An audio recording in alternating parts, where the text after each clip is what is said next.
the Bible in Logos form. The Bible is written in Logos form. Logos is a Greek word which means logo, a symbol that signifies a certain meaning. So every scripture in the Bible does not mean exactly what it reads, but it is just a symbol that carries a meaning behind. Logos of the Bible is mostly in form of stories and parables. So do not be ever mistaken to think that the Bible is an historical book that narrates about the ancient events. The Bible does not narrate to us about what happened in old times. It is about to give us a message of what God wants to talk to us through stories and parables. So every name you see in the Bible is a logos. It's a symbol with some messages. The names of people, the names of the cities and rivers and places are all logos with some messages.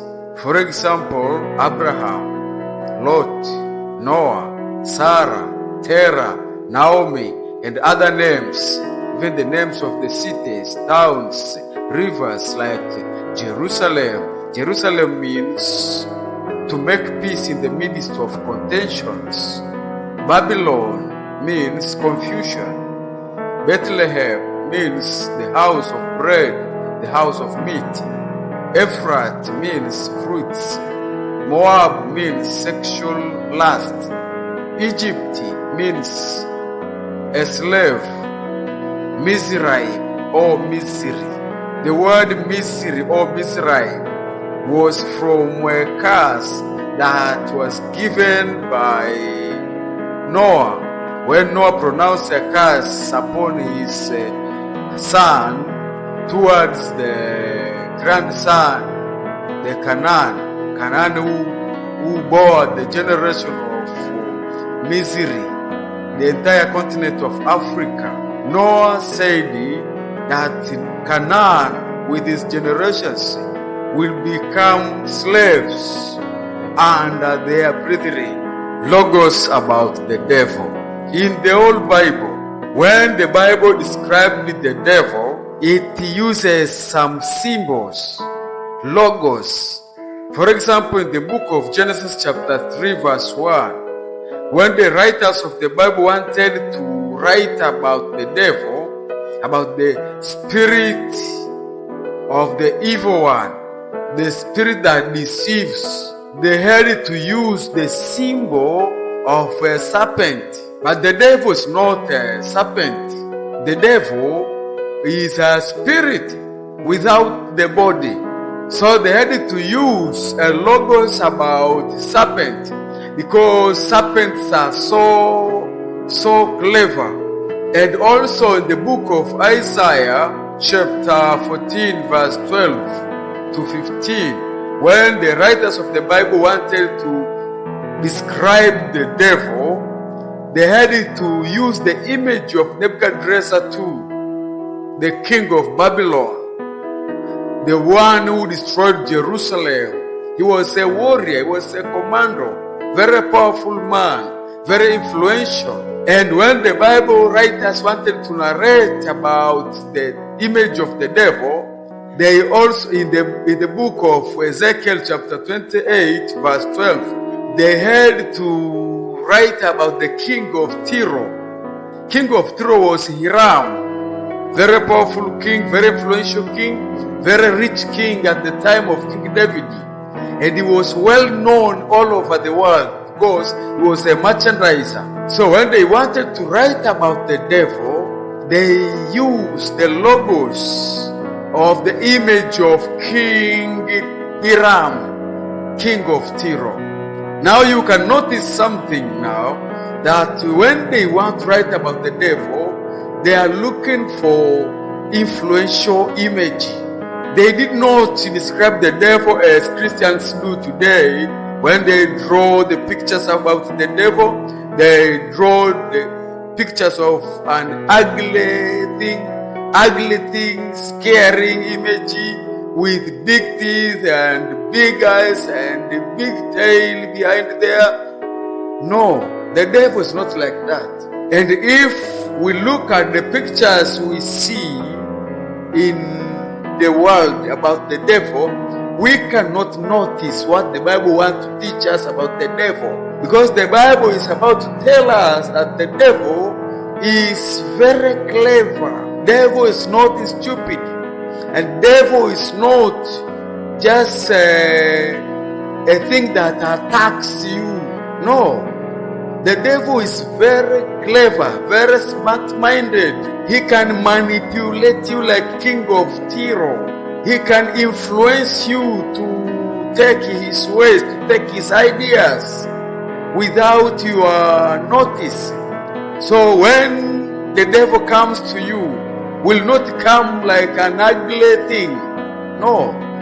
The devil will come to you as a beautiful girl, beautiful lady, humbly, ready for marriage.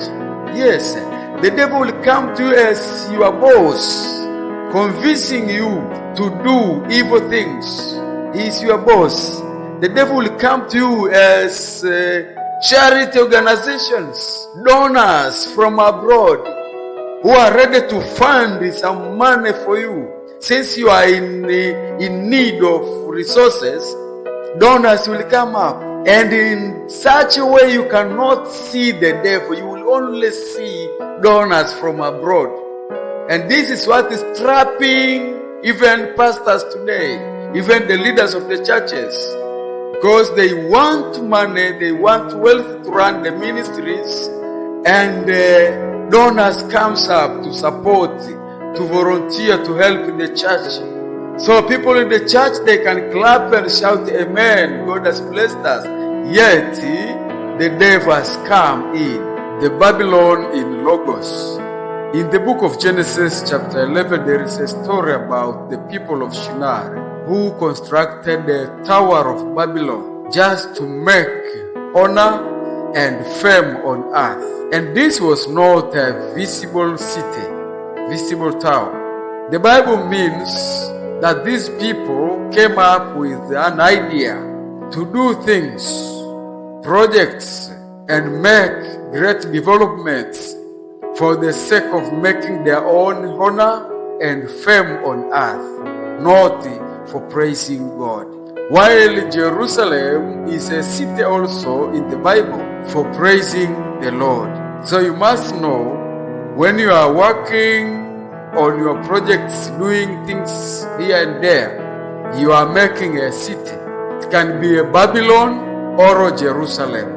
If you are running your business projects, building mansions, buying big cars and everything, just for the sake of making your own honor and fame on this earth, you are constructing a Babylon city. But if you are working on your projects, making developments, just for the sake of praising the Lord and testifying of the goodness of the Lord, that is Jerusalem city. Because Jerusalem was built for praising the Lord, while Babylon was built to praise the honors. In Revelation 17, the word Babylon there represents the great empire of Rome, which was a center of the world at the time of the early church of apostles. Logos about Jehannam. When Jesus was teaching about the last judgment, he compared it with Jehannam, which Jews of Jerusalem knew it very well. And you can remember in several places in the Bible, Jesus told through parables and stories. So he quoted a parable about Jehannam, which was in Jerusalem from ancient times. And it was a valley of the sons of Hinnom. That's why it is called Jehannam. It means Gehinnom, the valley of the sons of Hinnom. It was a valley where the pagans, Canaanites, used to worship their God. When they sacrificed their children as burning them into the fire of Jehannam, fire in the valley of Jehannam. So all Jews knew Jehannam very well, from ancient Jews to the Jews who lived in the time of Jesus. So when Jesus was talking about the last judgment, he compared it with Jehannam, which most of Jews knew it. But Jesus meant that if people die when they don't fear God, they don't worship the Lord, it means they are abandoned to God forever. And if people are living and they don't worship God, they are already abandoned. They are abandoned by God when they are still alive. And if they die when they are not connected to God, they will be abandoned by God forever, which is painful judgment than even being cast into the fire of Jehannam. Because Jehannam was there in Jerusalem by that time, and it was used as a rubbish pit. And there was fire burning throughout the time, because it was a rubbish pit by that time of Jesus. So Jesus gave a parable which Jews would understand. And if Jesus was to be in Tanzania talking about the last judgment, he would not give a parable or compare it with Jehannam. Because in Tanzania, Jehannam, which would not be familiar to relate to the message Jesus would be teaching. In Tanzania, Jesus would compare the last judgment to being cast to the Indian Ocean.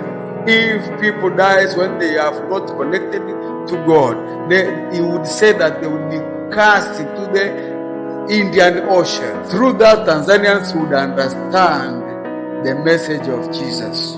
So you must know very well that the Bible speaks in parables and in stories. That's what I told you, that the logos of the Bible is normally in logos, in stories and parables. Jewish environments and customs. We all know that the Bible was written under Jewish environments and customs. That's why there are some scriptures you can never understand what they mean, because they were not written according to your environments or according to your customs. I will give you some 3 examples of Jewish environments and customs. Number 1, Jews would not count the children and women among people. And you can remember in the Bible, even when Jesus fed thousands, 4,000 men and 5,000 men, he fed them bread and fish. They only counted men, strong men who could go to war, from 20 years old and above. They could not count kids and women. That was Jews' customs. Number 2, Jews eating together, it was counted as a covenant. For they thought if they eat with a foreigner, it means they have covenanted with the foreigner to be part of their lives, to be part of the family, or to be one body with them. That's why in Jewish families, foreigners and slaves, bond servants, would not eat on the table with their masters or with the owners of the family. They would eat aside while the owner of the house eats with his family members together. That's why when Jesus got his 12 apostles, 12 disciples, those of Peter from Capernaum, those of Matthew, those of Judah, from different places in Middle East, he ate with them on the same table, and he taught them to continue eating together, making a covenant or covenanting in eating together as a family to make one body. And he emphasized that they should do the same. Number 3, when a guest or a honored guest would enter in a family, the owner of the house would get a basin and water and kneel down and wash his feet before he comes into the house, to show a great respect. You can refer it to the book of Genesis when Abraham received the angels who came to his house. He bowed down and he washed their feet before they entered in his house. And also John the Baptist, when he was baptizing people, Jesus told him to baptize him. He said he is not even worthy to untie his sandals. Jesus counted himself as a slave to Jesus, that according to Jews' customs, he would not be allowed to kneel down and even untie the sandals of Jesus to wash his feet. So Jesus understood what John meant. Even Jews understood what John meant, that he humbled himself than a family member, to a bond servant to Jesus, that even if he would be in the house, he would not be worthy to untie Jesus' sandals to wash his feet.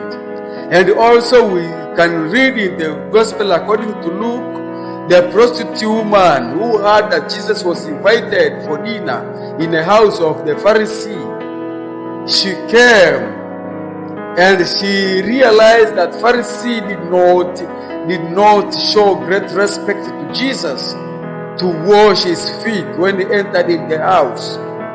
So she fell into the feet of Jesus and she wept enough to wash Jesus with her tears.